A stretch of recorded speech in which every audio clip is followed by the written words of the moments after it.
আমি বড় পশু ক্রয় করেছি, অনেক টাকা দিয়ে পশু ক্রয় করেছি, অহংকার করা যাবে? গর্ব করা যাবে? কোরবানি করব অহংকারের জন্য না তাকওয়ার জন্য? তাকওয়ার জন্য নয়, কারণ আল্লাহ তো বলেছেন আল্লাহর কাছে রক্ত গোস্ত কোনো কিছুই পৌঁছানো হয় না। কি পৌঁছানো হয়? তাকওয়া পৌঁছানো হয়। এই পর্যন্ত কখনো কোনো ফেরেশতাও আসি বলে নাই, ও দুনিয়ার মানুষ, হে ইমানদারগণ, তোমরা যারা কোরবানি করেছ, কোরবানির পশুর প্রত্যেকের গোস্ত থেকে, প্রত্যেকের পশু থেকে 5 কেজি করে আল্লাহর জন্য গোস্ত দিয়ে দাও। বলছে এমনটা? বলে নাই। তাহলে আল্লাহ কি নিবেন? মানুষের তাকওয়া, আল্লাহ ভীতি। মানুষের তাকওয়া বা আল্লাহ ভীতি নেবেন। কোরবানির পশু ক্রয় করে কখনো আভিজাত্য, গর্ব প্রকাশ করা যাবে না। কোরবানির পশু ক্রয় করব এবং মনে মনে নিয়ত করব, আল্লাহ আমি তোমার সন্তুষ্টির জন্য ক্রয় করেছি। আর এই জন্য বলেছিলাম কোরবানির পশুর মূল্য কারো কাছে বলবেন না। যদি মনে অহংকার থাকে, অহংকার আসে, বলবো না। জিজ্ঞাসা করলে আলহামদুলিল্লাহ, আমি আল্লাহর সন্তুষ্টির জন্য কোরবানি করব, দাম হিসাব করি নাই। কেউ টাকা পয়সা দান করতে কি গুনে গুনে হিসাব করা যায়? গুনে গুনে দান করা যায়? আল্লাহ নবী বলেছেন, কেউ যদি গুনে গুনে দান করে আল্লাহ তাকে গুনে গুনে দিবেন। আর যদি কেউ অগণিত হারে দান করে আল্লাহ তাকে অগণিত হারে দিবেন। এই জন্য দান করার সময় কখনো গুনবেন না কত টাকা দান করলাম, কত টাকা দিয়ে ফেললাম। তাহলে আপনি কত টাকা দিয়েছেন আপনিই জানেন না, তাহলে আল্লাহ তাআলা আপনাকেও অগণিত হারে দিবেন। আর এই জন্য পশু ক্রয় করে কাহারো কাছে বলবেন না আমি কত টাকা দিয়ে ক্রয় করেছি, বলবেন যে আল্লাহর সন্তুষ্টির জন্য।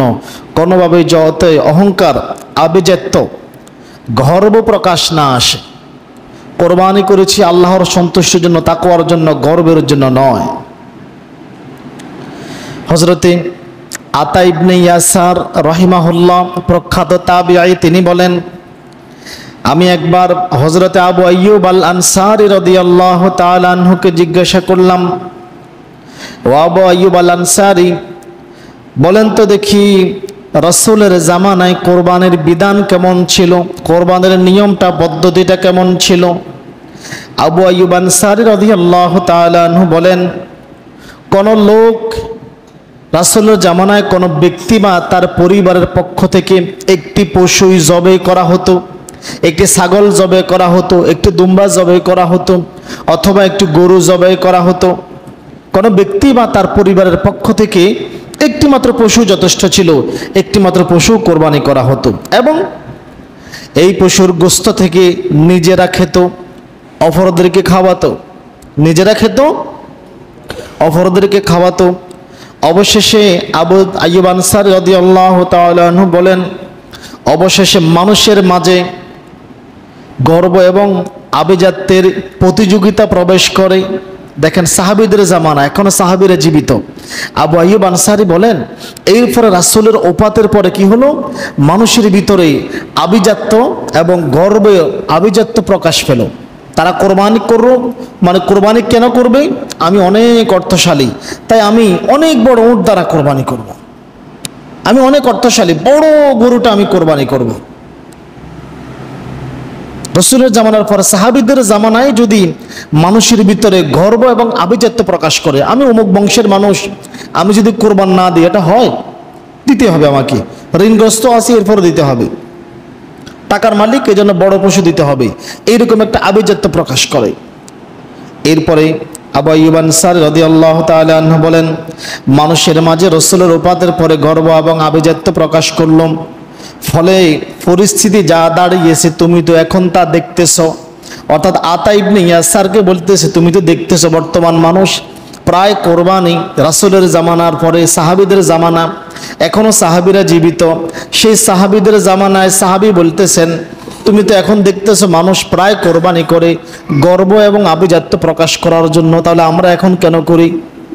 সাহাবীদের জামানায় যদি গর্ব আভিজাত্য প্রকাশ করার জন্য করা হয়, আমাদের বর্তমান পরিবেশ পরিস্থিতিটা কি? আমাদের কিছু লোক আছে গোশত খাওয়ার জন্য কোরবানি করে। কিসের জন্য? ভুল বললাম নাকি? গোশত খাওয়ার জন্য করে না? একদল আছে গোশত খাওয়ার জন্য করবে। কেউ আছে এত টাকার মালিক, কোরবানি না দিলে হয়, বড় পশু দিকে দিতে হবে। আবার কেউ আছে আমি ভালো বংশের মানুষ, আমার বংশ অমুক তমুক, আমি ভূঁইয়া বংশের মানুষ, কোরবানি তো আমাকে দিতে হবে আভিজাত্য প্রকাশ করার জন্য। আবার কিছু লোক আমি কোরবানি দিচ্ছি এটা জানান দেওয়ার জন্য পুরা গ্রাম গরু ঘুরাবে, আর লোকেরা জিজ্ঞাসা করবে ভাই কত হয়েছে, হাসিল সহকারে 2,20,000 আছে কিনা এমন? খবরদার, এমনটা বলা যাবে না, এতে অহংকার এবং গর্ব প্রকাশ পায়।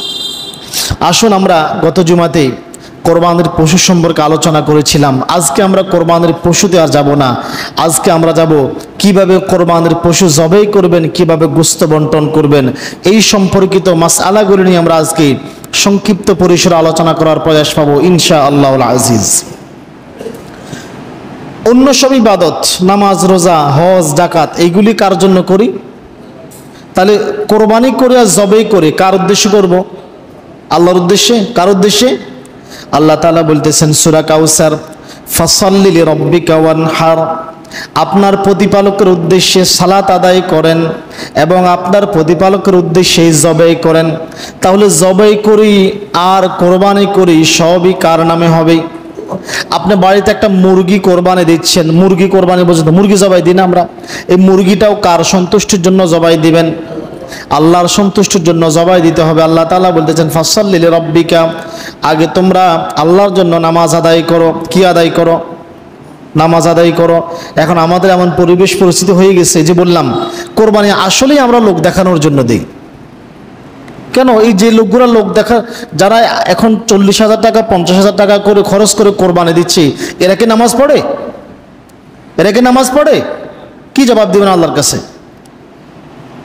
যারা 60,000 টাকা 70,000 টাকা খরচ করে কোরবানি দিচ্ছেন, সবাইকে নামাজ পড়ে?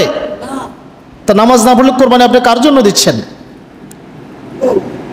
100টা কোরবানি, আপনি যদি 100 বছর হায়াত পান, 100 বছরে যদি 100টা পশু কোরবানি দেন, এই 100টা পশু কোরবানির সওয়াব আর এই আজকের দিনের ফজরের নামাজ, ফরজ নামাজের সওয়াব যদি এক পাল্লা রাখা হয়, দুইটা কি সমান হবে?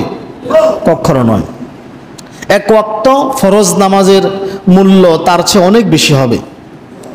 তাহলে যারা 60-70,000 টাকা করে কোরবানি দিচ্ছেন কিন্তু নামাজ পড়েন নাই, তারা কি আসলেই আল্লাহর সন্তুষ্টির জন্য কোরবানি দিচ্ছেন নাকি গোশত খাবার জন্য দিচ্ছেন? গোশত খাবার জন্য, অথবা ছেলে মেয়ে বিয়ে দিছি কোরবানি না দিলে কেমন হয় এই জন্য কোরবানি দিচ্ছেন, এই জন্যই কোরবানি দিচ্ছেন। আসলে কোরবানির জন্য দিচ্ছেন না, কোরবানি লোক দেখানো আর গোশত খাওয়ার জন্য দেওয়া হচ্ছে, আর কিচ্ছু না। কোরবানি না দিলে রোজ ছেলে মেয়ে আছে, মানুষের গোশত করবো, এদিক সেদিক ইয়া করবো, খারাপ লাগে। তার মানে ছেলে মেয়ের খুশির জন্য কোরবানি দিচ্ছেন, আল্লাহর খুশির জন্য নয়। আহা, খবরদার। সাহাবী আবু সারিহা রাদিয়াল্লাহু তাআলা আনহুর 100 জন সন্তান ছিল। কতজন? ছেলে মেয়ে কতজন? আসেনি কারো আমাদের বাংলাদেশে এখন 100টা ছেলে মেয়ে আছে? নাই। অনেক অর্থশালী মানুষ, পালের পর পাল ওনার দুম্বা রাখাল, দুম্বা ছাগল পড়ে আছে। তিনি কোরবানির দিন একটি মাত্র দুম্বা জবাই করলেন, আর তার স্ত্রীরা, একাধিক স্ত্রী ছিল, স্ত্রীরা বলল, হো স্বামী, আপনি এত অর্থশালী মানুষ, কোরবানির দিন আমাদের এতগুলি সন্তান, 100 জন সন্তান, আমরা বিবিরা সহকারে মিলাই তার কয়েকজন আছি, এই যে মাত্র আপনি একটা যে দুম্বা জবাই করলেন, এই একটা দুম্বা আমরা কাকে দিব, কি খাওয়াবো? সাহাবী আবু সারিহার জবাব ছিল, শোনো আমার স্ত্রীরা, আমি আজকে কোরবানি দিয়েছি কার জন্য? আল্লাহর সন্তুষ্টির জন্য। আমার পালের ফল ছাগল পড়ে আছে, উট পড়ে আছে, গরু পড়ে আছে, ছাগল পড়ে আছে। তোমার সন্তানদের খাবার যদি প্রয়োজন হয় তাদেরকে বলো আগামী দিন পাল থেকে অগণিত হারে যাতে জবাই করে, গোশত খাবার জন্য যাতে আগামী দিন জবাই করে। আজকে আমি কার সন্তুষ্টির জন্য জবাই করেছি? আল্লাহর সন্তুষ্টির জন্য জবাই করেছি। আল্লাহু আকবার। আল্লাহ তাআলা এই কথা বলতেছেন, ওয়াফাদাইনাহু বিযিবহিন আযীম, আর আমি তার পরিবর্তে দিলাম এক মহান কোরবানি। কার পরিবর্তে? ওই যে ইসমাইল আলাইহিস সালামের পরিবর্তে দিলাম মহান কোরবানি, একটা দুম্বা দিলাম। ওয়া তারাকনা আলাইহি ফিল আখিরিন, আর আমি কোরবানির এই বিধানকে, কোরবানির এই পদ্ধতিকে পরবর্তীদের জন্য রেখে দিলাম। আর এরপরে বলতেছেন সালামুন আলা ইব্রাহিম, শান্তি অবতীর্ণ হোক ইব্রাহিমের উপর। অর্থাৎ কোরবানির অর্থ বা পশু জবাই না করে দান করে দিলে হবে? কোরবানির জন্য 60,000 টাকা বাজেট করলাম, পশু জবাই না করে দান করে দিলাম, অথবা পশুটা ক্রয় করলাম আর কি, ক্রয় করে দান করে দিলাম, কোরবানি আদায় হবে? কোনোদিনও না। কোরবানি আদায় হওয়ার জন্য জবাই করতে হবে, কারণ আল্লাহ তাআলা বলতেছেন ওয়াফাদাইনাহু বিযিবহিন আযীম, আমি ইসমাইলের পরিবর্তে জবাই করার জন্য দিলাম। কিসের জন্য দিলাম? কিসের জন্য? জবাই করার জন্য দিলাম, দান করার জন্য বলে নাই, সাদাকা করার জন্য বলে নাই। আল্লাহ তাআলা এই কথা বলে নাই ওয়া সাদাকনাহু, এই কথা বলে নাই। এই কথা বলছে নাকি? এই কথা বলে না, বলছে জবাই করার জন্য দিলাম একটা মহান কোরবানি। জবাই করতে হবে, দান করলে হবে না। আল্লাহ তাআলা কোরআনুল কারীমের অন্যত্র বলতেছেন ওয়ালিকুল্লি উম্মাতিন জাআলনা মানসাকাল লিয়াযকুরু ইসমাল্লাহি আলা মা রাযাকাহুম মিন বাহিমাতিল আনআম, অর্থাৎ আল্লাহ তাআলা বলতেছেন পশু তো জবাই করবা, শুধু জবাই করলে হবে না, এখান থেকে তোমাদের জন্য রিজিকও বের করতে হবে। কি বের করতে হবে? এটা খাওয়ার উপযুক্ত করতে হবে, এমন উপযুক্ত করতে হবে তুমিও খাবা, তোমার আত্মীয় স্বজন খাবে, তোমার পাড়া প্রতিবেশী খাবে, খাবার উপযুক্ত করে রিজিক বের করতে হবে। ওয়ালিকুল্লি উম্মাতিন জাআলনা মানসাকান, আর আমি প্রত্যেক জাতির জন্য কোরবানের ব্যবস্থা রেখে দিয়েছিলাম। কি জন্য? লিয়াযকুরু ইসমাল্লাহি আলা মা রাযাকাহুম মিন বাহিমাতিল আনআম, যাতে তারা পশু জবাই করার সময় আমি আল্লাহর নাম স্মরণ করতে পারে। আর আমি কোরবানের বিধান এই জন্য দিয়েছি আলা মা রাযাকাহুম মিন বাহিমাতিল আনআম, তাদেরকে আমার নিদর্শন দেখানোর জন্য যে এই চতুষ্পদ জন্তুর ভিতরে, পশুর ভিতরে, গরুর মধ্যে, দুম্বা, ওট, ছাগলের ভিতরে আমি তাদের জন্য উত্তম রিজিকের ব্যবস্থা রেখেছি। আল্লাহু আকবার। আল্লাহ তাআলা বলতেছেন আমি জবের বিধান শুধু এই জন্য দিই নাই জবাই করে তুমি মাঠে ঘাটে রেখে আসবা, ফেলে দিবা, এমনটাও নয়। জবাই করবা, জবাইটাও এমনভাবে করবা যাতে এখান থেকে রিজিক বের হয়। কি বের হয়? রিজিক। তুমি খাবা, আত্মীয় স্বজন, পাড়া প্রতিবেশী সকলকে খাওয়াবা। দেখছেন, শুধু আপনি যদি মনে করেন যে জবাই করে সবটা দান করে দেবো, এটাও ঠিক হবে না, আপনাকেও খেতে হবে। কারণ আল্লাহ তো বলতেছেন আলা মা রাযাকাহুম মিন বাহিমাতিল আনআম, এর ভিতরে তোমাদের জন্য রিজিকের ব্যবস্থাও রেখেছি। এমনভাবে করতে হবে যাতে আপনার জন্য রিজিকের ব্যবস্থা হয়। আল্লাহ তাআলা নিয়ামত। আল্লাহু আকবার। এই জন্য দান করে দিলে হবে না, জবাই করতে হবে। ঈদের নামাজের পর জবাই করতে হবে। ঈদের নামাজের পূর্বে যদি কেউ ভুলবশত জবাই করে তাহলে তাকে আরও একটা পশু কোরবানি করতে হবে, তার জবাই করা হবে না। ঈদের দিন, ঈদের পরবর্তী 3 দিন, 10 জিলহজ, 11 জিলহজ, 12 জিলহজ এবং কি 13 জিলহজ আসর পর্যন্ত কোরবানের পশু জবাই করা যাবে। কোনো কারণে ঈদের দিন করতে পারে না, পরবর্তী দিন করবে।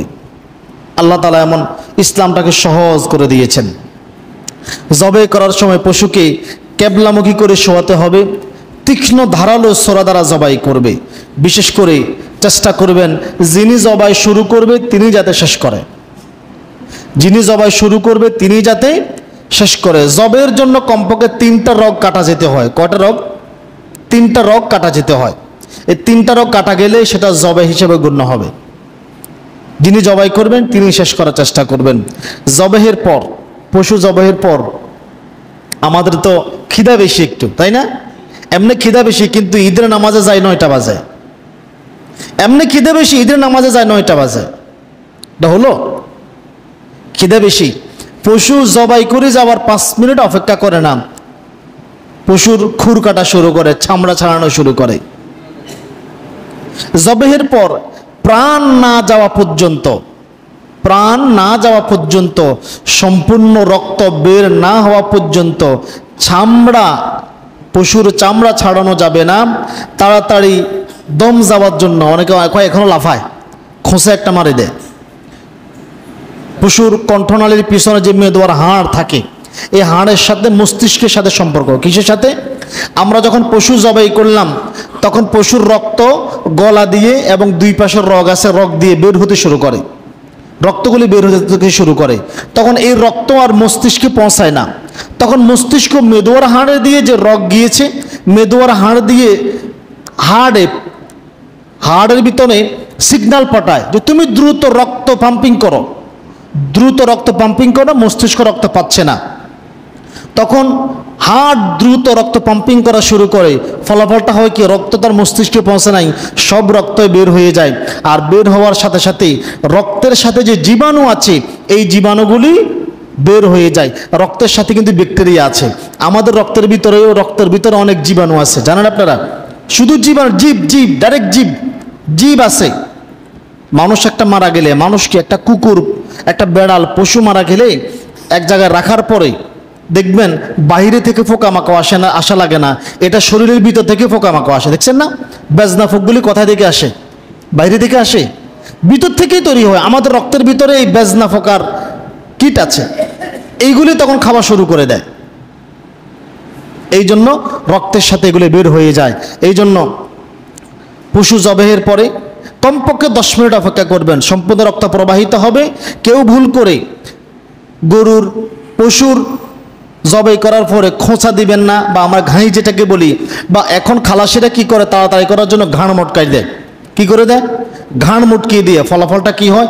পশু স্টক করে, পশুর হার্ট পাম্পিং করা বন্ধ করে দেয়, রক্ত সঞ্চালন বন্ধ হয়ে যায়, রক্তগুলি শরীরের ভিতরে থাকে। আপনি যতই রান্না করেন জীবাণু সহকারেই খেলেন, জীবাণু সহকারেই খেলেন। খবরদার এমনটা করবেন না, মনে রাখবেন। কোন আলেমের মতে এমন পশুর গুস্ত মাকরু, এমন পশুর গুস্ত কি হয়ে যায়? কেউ মাকরু হয়ে তাহরিমি বলেছেন, হারামের পর্যায়ে বলেছেন, কারণ এটা মানব স্বাস্থ্যের জন্য ক্ষতিকর। খবরদার এমনটা করবেন না। জবাই হবে আল্লাহর নামে। কার নামে? আল্লাহর নামে। ব্যক্তি এবং পরিবারের পক্ষ থেকে যেই জবাই করেন, আপনার পশু আপনি জবাই করতে ভালো, যদি জবাই করতে পারেন ভালো। যদি নিজের পশু নিজে জবাই করতে না পারেন, যিনি জবাই করবে, হুজুর করুক, যেই করুক, বলবেন যে আমি আব্দুল্লাহ এবং আমার পরিবারের পক্ষ থেকে, আমি উমক, আমার এবং আমার পরিবারের পক্ষ থেকে আল্লাহর সন্তোষের জন্য কোরবান দিয়েছি। হুজুর আমার নামে একটা, আমার আঙ্গ বড্ডা ভাই অমুকের নামে, আমার মেজো ভাই অমুকের নামে, কারণ আমি কোরবানি হবে না। কার নামে হবে? ব্যক্তির পক্ষ থেকে হয়, পরিবারের পক্ষ থেকে হয়, কিন্তু নাম হবে কার? আল্লাহর। মনে রাখবেন, খবরদার কোনো ব্যক্তি, ফির, মাজার, মৃত ব্যক্তি, এমনকি কোনো নবীর নামেও কোরবানি করা যাবে না, নিষেধ করেছেন। যদিও কেউ কেউ বলেছেন নবীর নামে কোরবানি করা যায়, কিন্তু অধিকাংশ এতে মতানৈক্য করেছেন। আমরা মতানৈক্য যাব না। নবী তো এমনি, আপনি যে কোরবানি করতেছেন এই সওয়াবের একটা অংশ নবী কিন্তু এমনি পাই যাব, কারণ এই ধারা কে চালু করছেন? কে চালু করছেন? নবী চালু করছেন না? ওনার আমল নামে এমনিতেই পৌঁছে যাবে। আল্লাহ তাআলা এই জন্য বলতেছেন, খবরদার অন্য কারো নামে যদি, আপনার নিজের নামেও যদি কোরবানি করেন, এই পশুর গোশত খাওয়া জায়েজ নয়। আল্লাহ তাআলা বলতেছেন, ওয়ালা তাকুলু মিম্মা লাম ইউযকার ইসমুল্লাহি আলাইহি ওয়া ইন্নাহু লাফিসকুন। আর আল্লাহর নাম নেওয়া হয়নি এমন কিছু থেকে তোমরা কখনোই খেও না। নিশ্চয়ই তা ওয়াইন্নাহু লাফিসকুন, নিশ্চয়ই তা গর্হিত কাজের জন্য, পাপ কাজের জন্য জবাই করা হয়েছে। খবরদার, জবাই করবেন কার নামে? আল্লাহর নবীর কোরবানি পশুর জবের পদ্ধতিটা কেমন ছিল দেখেন। আয়েশা রাদিয়াল্লাহু তাআলা আনহা বলেন, একদা আল্লাহর নবী সাল্লাল্লাহু আলাইহি ওয়াসাল্লাম এমন একটি শিংওয়ালা দুম্বা আনতে বললেন, যেই পশু কালো দিয়ে খায়। কি দিয়ে খায়? যেই পশু কালো দিয়ে খায়, কালো দিয়ে দেখে, কালো দিয়ে হাঁটে, কালোতে ঘুমায়, অর্থাৎ তার মুখটা কালো, চোখ দুটা কালো, পাও দুটা কালো, পেট কালো, চিত্রা গরু আর কি, সাদা কালো চিত্রা গরু আছে না, এমন চিত্রা পশু আনতে বললেন। এমন পশু আনার পরে আল্লাহ নবী বলেন, হে আয়েশা, একটা ছুরি নাও, আর এই ছুরিটাকে পাথরে ভালো করে ধার দাও। আয়েশা রাদিয়াল্লাহু তাআলা আনহা বলেন, আমি ধার দিলাম। তখন আল্লাহর নবী আমার কাছ থেকে সোরা নিলেন, আর সোরা নেওয়ার পরে আল্লাহর নবী দুম্বাটাকে শোয়ালেন। আল্লাহর নবীর পাঁজরের উপরে শুয়ে, আল্লাহর নবী সাল্লাল্লাহু আলাইহি ওয়াসাল্লাম পাঁজরের উপরে শুয়ে শোয়ানোর পরে জবাই করতে করতে তিনি বললেন, বিসমিল্লাহি, শুরু করতেছি কার নামে? আল্লাহর নামে। আল্লাহুম্মা তাকাব্বাল মিন মুহাম্মাদিন, হে আল্লাহ তুমি এই কোরবানিকে কবুল করো মুহাম্মাদের পক্ষ থেকে। কার পক্ষ থেকে? আল্লাহুম্মা তাকাব্বাল মিন মুহাম্মাদিন ওয়া আলি মুহাম্মাদিন, এবং মুহাম্মাদের পরিবারের পক্ষ থেকে, ওয়া মিন উম্মতি মুহাম্মাদিন, এবং মুহাম্মাদের উম্মতদের পক্ষ থেকে। আল্লাহু আকবার। আল্লাহ নবী কোরবানি করেছেন, আল্লাহ এই কোরবানি তুমি কবুল করো মুহাম্মাদের পক্ষ থেকে, মুহাম্মাদের পরিবারের পক্ষ থেকে এবং মুহাম্মাদের সমগ্র উম্মতের পক্ষ থেকে। আল্লাহু আকবার। আপনিও কোরবানি এভাবে করেন না, আল্লাহ আমি কোরবানি করতেছি আমার পক্ষ থেকে, আমার পরিবারের পক্ষ থেকে এবং কি সমগ্র জাহানের মুসলমানদের পক্ষ থেকে। সবাই তো নেকি পাই গেল, পশু জবাই করলেন ছাগল একটা, নেকি পাইল কি? আপনার কি নেকি কমে যাবে? নেকি কমবে না। নিয়তটা এভাবে করেন না। আল্লাহ নবী সাল্লাল্লাহু আলাইহি ওয়াসাল্লাম এইভাবে কোরবানি করলেন। অতঃপর আয়েশা রাদিয়াল্লাহু তাআলা আনহা বলেন, আল্লাহ নবীর এই কোরবানির পশুর গোশত নিজে খেলেন, আত্মীয় স্বজন সকলকে খাওয়ালেন। অতএব প্রতিটি পরিবারের পক্ষ হতেই একটি কোরবানি যথেষ্ট। এই জন্যই কোরবানির নিয়তে বলবেন, আল্লাহ আমার পক্ষ থেকে এবং আমার পরিবারের পক্ষ থেকে এভাবে কোরবানি করে দেবেন, ইনশাল্লাহ কোরবানি কবুল হয়ে যাবে। অতএব প্রতিটি পরিবারের জন্য একটু পশু কোরবানি করার চেষ্টা করবেন। সম্ভব না হলে শরীকে দেওয়াও জায়েজ আছে। একটা পশুতে, গরুতে 7 শরিক দেওয়া যায়, 7 শরিকে দিতে পারেন। কিন্তু শরিকে দিলে আমরা অনেকে অর্থশালী, অনেকে মনে করি হুজুর এত টাকা দিয়ে কেমনে দিব? ছাগল দিয়ে দেন। কি দিয়ে দেন? ছাগল দিয়ে দেন। আমাদের দেশে ছাগলের প্রচলন কম, গরু দিচ্ছে, দেন, অসুবিধা নাই। কিন্তু আল্লাহ কিন্তু প্রাণ চাইছে। কি চাইছে? আপনি যে শরীকে দিলেন, প্রাণটা কার বাগে গেল? 2, আপনি যে শরীকে দিলেন, ভালো কথা, শরীকে দেওয়া হারাম নয়, কিন্তু জায়েজ আছে। আল্লাহ নবী সাহাবায়ে কেরাম দিয়েছেন, এতে কোনো সমস্যা নাই, দেওয়া যায়, হালাল। কিন্তু আপনি যে শরীকে দিলেন, 5 জনে দিলেন, সবার অর্থ কি সবগুলো হালাল আছে? কেউ কেউ তো শুনছি এমনও আছে কিস্তির উপর টাকা নিয়ে, কিস্তির উপর লোন নিয়ে কোরবানি দেয়। কথা বলেন না? আছে না? ঋণ করে সুদের উপরে টাকা নিয়ে কোরবানি দেয়। ফলাফলটা কি হইল? তার হারাম উপার্জন আপনার কোরবানিকে ধ্বংস করে ফেললো। তাহলে তো গোস্ত খাওয়ার জন্য কোরবানি দিলেন। খবরদার, এইভাবে কোরবানি করবেন না। কেউ যদি দোয়া না পারে, শুধু জবাই, শুধু কোরবানি না, অন্যান্য সময় আমরা পশু জবাই করি না। আপনি মুসলমানের সন্তান না? মুসলমান না ওরা? মুসলমান না? মুসলমান বিসমিল্লাহ আল্লাহু আকবার বলে জবাই করে দেবে। বিসমিল্লাহ আল্লাহু আকবার বলে জবাই করে দেবে, আর কিচ্ছু লাগবে না। আল্লাহ নবীর হাদিস দেখেন, আনাস ইবনে মালিক রাদিয়াল্লাহু তাআলা আনহু বলেন, ক্বালা দাহান নবী সাল্লাল্লাহু আলাইহি ওয়াসাল্লাম, আল্লাহ নবীর জবাই করতেন কোরবানির সময় বিকাবশাইনি আমলাহাইনি আকরানাইনি যাবাহাহুমা বিয়াদিহি। আল্লাহ নবী শিংওয়ালা সাদা কালো রঙের 2টি বেড়া বা দুম্বা জবাই করেন। তিনি জবাই করার সময় ওয়াসাম্মা ওয়া কাব্বারা ওয়া ওয়াদাআ রিজলাহু আলা সিফাহিহিমা। আল্লাহ নবী সাল্লাল্লাহু আলাইহি ওয়াসাল্লাম বেড়া 2টির পাশে তার পা রেখে, পা দিয়ে চেপে ধরে আল্লাহ নবী বিসমিল্লাহ আল্লাহু আকবার বলে নিজ হাতে জবাই করে দিতেন।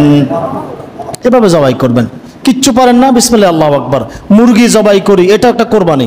মুরগি জবাই দেওয়া কি? হাঁস জবাই দেওয়া কি? এটা একটা কোরবানি। এমনকি ডিম বাসে না, ডিম, আমাদের মা বোনরা ডিম ভাঙে, গুচ্ছর করে ডিম ভেঙে কিন্তু ফাতিতে ছাড়িয়ে দেয়। ডিম ভেঙে ছেড়ে দিবেন কেন? ডিমও তো একটা কোরবানি। ডিম একটা কোরবানি নয়? ডিম ভাঙার সময়ও কি পড়বেন? বিসমিল্লাহি আল্লাহু আকবার। এটাও একটা কোরবানি। মা বোনদেরকে বলে দিবেন, একটা ডিম যখন ভাঙবে তখন বলবেন বিসমিল্লাহ আল্লাহু আকবার, এবার বলার জন্য বলে দিবেন। এরপরে আসেন গোশত সম্পর্কিত কিছু মাসালা নিয়ে আলোচনা করি। জাহিলি যুগে কাবা ঘরের নামে অথবা মূর্তির নামে যে পশু জবাই করা হতো, তার গোশত মানুষ খেত না। কিন্তু ইসলাম আসার পরে আল্লাহর উদ্দেশ্যে কোরবানি দেওয়া পশুর গোশত আল্লাহ বলেছেন, তোমরা নিজেরা খাও, অপরদেরকে খাওয়াও। আল্লাহ তাআলা সূরা হজ আয়াত নং 28 আল্লাহ তাআলা বলেন, ফাকুলু মিনহা ওয়া আত'ইমুল বাঈসাল ফাকির। অতঃপর তোমরা তা হতে নিজেরা খাও এবং অপরকেও খাওয়াও। নিজেরাও খাও, অপরকেও খাওয়াও। কোরবানির গোশতটাও একটা পরীক্ষা কিন্তু আমাদের জন্য। আসলে কি আমরা কোরবানির গোশত খাওয়ার জন্য কোরবানি দিচ্ছি, নাকি আল্লাহর সন্তুষ্টির জন্য? গোশত হিসাব করবেন না। আর গোশত তো সবসময় খান না? আমি তো গত জুমায় বলেছি 30,000 টাকা, এখন তো আপনি 40,000 টাকা দিয়ে কোরবানি দিচ্ছেন। 30,000 টাকার গোশত কিনলে 2 মাসে টাকা শেষ করা যাবে না। শেষ করা যাবে? তো গোশত খাবার উদ্দেশ্য হলে 30,000 টাকার গোশতই কিনেন। আপনার কোরবানির পশুর গোশত নিজে খাবেন, অপরকেও খাওয়াবেন, এটা পরীক্ষা। আব্দুল্লাহ ইবনে আব্বাস রাদিয়াল্লাহু তাআলা আনহু বলেন, আল্লাহ নবী সাল্লাল্লাহু আলাইহি সাল্লাম তার কোরবানির পশুর গোশতকে 3 ভাগ করতেন। কয় ভাগ করতেন? 3 ভাগ করতেন। 1 ভাগ নিজ পরিবারের জন্য রাখতেন, 1 ভাগ অভাবী প্রতিবেশী দরিদ্র আত্মীয় স্বজন যারা আছে এদেরকে দিতেন, আর 3য় নাম্বার ভাগ দরিদ্র সায়েল অর্থাৎ যারা ভিক্ষুক, যারা চাইতে আসে এদেরকে দান করতেন। কোরবানি, আপনার কোরবানি এইভাবে করবেন, তবে 3 ভাগ করাই আবশ্যক নয়, এটা মুস্তাহাব। এটা কি ওয়াজিব করেন নাই, কিছু কম বেশি করা যায়। আপনার পরিবারের সদস্য সংখ্যা যদি বেশি হয় কিছু কম বেশি করা যায়, এটা ওয়াজিব নয়। আমি আপনাকে এমনটাই বলবো না যে আল্লাহ নবী ধমক দিয়ে বলছেন 3 ভাগ করতেই হবে, এমনটা নয়। 3 ভাগ করা মুস্তাহাব করেছেন, সুন্নাহ করেছেন, না করলে আপনার গুনাহ হবে না, কিন্তু মনে রাখবেন তাকওয়ার জন্য এটা একটা পরীক্ষা, চেষ্টা করবেন। এরপরে প্রয়োজনে কোরবানির গোশত সংরক্ষণ করে রাখা যায়। কিছুদিন আগে একটা খবর আসছে, হুজুর কোরবানির গোশত আগে 3 দিনে বেশি রাখা যায় না। আসলে এই ব্যাপারে কোনো কথা নেই, একটা হাদিস আছে, হাদিসের অর্ধেক পড়ছে অর্ধেক পড়ে না, এখানে সমস্যা। হাদিসটা কিন্তু বুখারীর। সালমা ইবনে আকওয়া রাদিয়াল্লাহু তাআলা আনহা বলেন, নবী সাল্লাল্লাহু আলাইহি সাল্লাম বলেছেন, তোমাদের মধ্যে যেই ব্যক্তি কোরবানি করেছে সে যেন তৃতীয় দিন এমন অবস্থায় সকাল না করে যে তার ঘরে কোরবানির পশুর গোশতের কিছু অংশ থেকে যায়। এটা প্রথম বছরের কথা, হাদিসের দ্বিতীয় অংশে। পরবর্তী বছর যখন আসলো, সাহাবায়ে কেরাম জিজ্ঞাসা করলো, ইয়া রাসূলুল্লাহ, আমরা কি তেমনটা করব যেমনটা গত বছর করেছিলাম, অর্থাৎ 3 দিনে বেশি কি আমরা গোশত রাখবো না? তখন আল্লাহ নবী সাল্লাল্লাহু আলাইহি ওয়াসাল্লাম বললেন, তোমরা কোরবানির গোশত থেকে নিজেরা খাও, অন্যদের খাওয়াও, প্রয়োজনে সংরক্ষণ সঞ্চয় করে রাখতে পারো। আমি গত বছর নিষেধ করেছিলাম, কারণ গত বছর মানুষের মাঝে ছিল অভাব অনটন দুর্ভিক্ষ, এই জন্য বলেছিলাম কেউ যেন 3 দিন এমন অবস্থা সকাল না করে তার ঘরে কোরবানির গোশত থেকে যায়। বর্তমান আলেমদেরও ফতুয়া যে এই দেশে অভাব অনটন দুর্ভিক্ষ আছে, যারা কোরবানি করবে 3 দিনে বেশি রাখতে পারবে না। ওই যে রাসূলের হাদিস, এটা বুখারীর হাদিস, কিন্তু বুখারী মুসলিমের হাদিস, বুখারীর 5569 নম্বর হাদিস। এখনও যদি কোনো দেশে দুর্ভিক্ষ লাগে, বাংলাদেশে যদি দুর্ভিক্ষ লাগে, 3 দিনে বেশি রাখতে পারবেন না, দান করে দিতে হবে। তার মানে হুজুর 3 দিনে বেশি রাখবার মানে খেয়ে ফেলবো না, দান করার জন্য বলছে, মানুষদেরকে খাওয়াবেন। এরপরে গোশত 3 ভাগ, আমি আবার বলি, গোশত 3 ভাগ করা শর্ত নয়, এটা মুস্তাহাব। আপনি ইচ্ছা করলে কোরবানির গোশত সংরক্ষণ করতে পারেন। রসুলের জামানায় দেখেন, রসুলের জামানায় কিন্তু ফ্রিজ ছিল না, ওই সময় গোশত রোদে শুকাতো। আমরা আগ মুরব্বীরা দেখতাম গোশত কষাই না, কষায় রোদে শুকাইতো, এটা সংরক্ষণ করতো। এখন তো আরো সুন্দর আধুনিক সিস্টেম বের হয়ে গেছে, এভাবে রাখা যায়। চামড়া, পশুর চামড়া যদি বিক্রি করে দেন, গরিব মিসকিনদেরকে দান করে দিতে হবে। আর নিজে ব্যবহার করলে এর মূল্য দিতে হবে না। কথা কি বুঝে আসছি? নিজে যদি ব্যবহার করেন তাহলে এর মূল্য দিতে হবে না। যদি বিক্রি করে দেন তাহলে তার মূল্য কাদেরকে দিয়ে দিতে হবে? গরিব মিসকিনদেরকে দিয়ে দিতে হবে। এরপর কোরবানির গোশত বিক্রি করা যাবে না। কোরবানির গোশত দিয়ে আপনি যে বদলা রাখবেন, বদলার মূল্য পরিশোধ করা যাবে না, বদলাকে আলাদা অর্থ দিতে হবে। বদলাকে এমনিতে কিছু হাদিয়ে দেওয়া যাবে, ঠিক আছে, তোমাকে তো একদিনের জন্য বদলা রাখলাম, 2000 টাকা নাও তোমার বদলা, এরপরে 200 কেজি মাংস বা কিছু গোশত আমি দিয়ে দিলাম, এটা হাদিয়া হিসেবে দেওয়া যায়, কিন্তু মূল্য দেওয়া যাবে না। কোরবানির গোশত দ্বারা মূল্য পরিশোধ করা যাবে না। কোরবানির গোশত যে কোনোভাবে আহার করা যায়, এটা সিন্নির গোশত নয়। কিসের গোশত নয়? কে যেন বলছে এটা সিন্নির গোশত, এটা আলু দিয়ে খাওয়া যায় না, এইভাবে খাওয়া যায় না। আরে আপনার কোরবানির গোশত হালাল গোশত, আপনি কি আলু দিয়ে খাবেন? আপনি কি আলু দিয়ে খাবেন, নাকি নুডলস ফাঁকাই ভাবে খাবেন, না কাবাব বানাই খাবেন, এটা তো আপনার বিষয়। কথা কি বুঝে আসছে? এই বিষয়গুলো মাথায় রাখবেন ইনশাল্লাহ। গোশত বিক্রি করবেন না। সর্বশেষ কথা, ঈদের দিনের সকালবেলার আমল 2 মিনিটে শেষ করে দিচ্ছি। সকালবেলায় সকাল গোসল করে ঈদগাহে চলে যাবেন। আপনাদের গ্রামে আমাদের একটা বদভ্যাস শুরু হয়েছে, ঈদের নামাজের টাইম যেটা দেয় আধা ঘন্টা পরেও আপনারা ঈদগাহে যান। তো ইমাম সাহেব অপেক্ষা করে, কি করবে, মুসল্লি নাই, দ্রুত ঈদগাহে চলে যাবেন, উত্তম পোশাক পরিধান করবেন, গোসল করবেন, সুগন্ধি তাকবীর বলতে বলতে আল্লাহু আকবার আল্লাহু আকবার লা ইলাহা ইল্লাল্লাহু আল্লাহু আকবার আল্লাহু আকবার ওয়ালিল্লাহিল হামদ তাকবীর বলতে বলতে যাবেন। ঈদুল আজহার নামাজে আল্লাহ নবী কিছু না খেয়ে যেতেন। আবার আল্লাহ নবী সাল্লাল্লাহু আলাইহি ওয়াসাল্লাম ঈদের দিন, ঈদুল ফিতরের দিন কিছু খেয়ে যেতেন, ঈদুল আজহারের দিন কিছু না খেয়ে যেতেন। আবার ঈদের দিন আল্লাহ নবী সাল্লাল্লাহু আলাইহি ওয়াসাল্লাম ফজরের পর থেকে ঈদের নামাজ পর্যন্ত কোনো নফল নামাজ আদায় করতেন না, কিন্তু ঈদের নামাজ পড়ে বাড়িতে এসে আগে 2 রাকাত নফল নামাজ আদায় করতেন। বাড়িতে এসে আগে 2 রাকাত নফল নামাজ আদায় করতেন। এরপরে বাকি আনুষঙ্গিক কাজ। এরপরে সর্বশেষ আপনাদের কাছে অনুরোধ জানাবো, যুবকদেরকে, তরুণদের কাছে আনন্দ ফুর্তি করবেন, এটা যেহেতু আনন্দের দিন, কিন্তু বাজি নিয়া, নারী পুরুষের অবাধ মিলামেশা, সিনেমা, নাচ গান নিয়া এমন অশ্লীলতা চড়াবেন না। ইসলামে বিনোদন হারাম নয়, হালাল বিনোদন আছে, হালাল বিনোদন করবেন। সিনেমা নিয়ে ব্যস্ত থাকবেন না।